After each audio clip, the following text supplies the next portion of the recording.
औरंगजेबाच्या मनातली छत्रपती संभाजीराजांची दहशत पाहायची असेल तर हा व्हिडिओ शेवटपर्यंत पहा. संभाजीराजाला कैद केलं आणि औरंगजेबाच्या दरबारामध्ये आणलं गेलं. दरबारामध्ये दरबार भरलेला होता आणि त्यांच्यासोबत होते कवी कलश.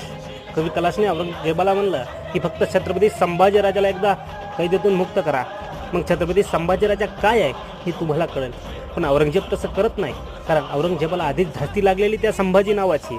आणि छत्रपती शिवाजीराजाने औरंगजेबाच्या हातात ज्या काय तुरी दिल्या ते पाहून तर अजिबात संभाजीराजाला कैदेतून मुक्त करीत नव्हता.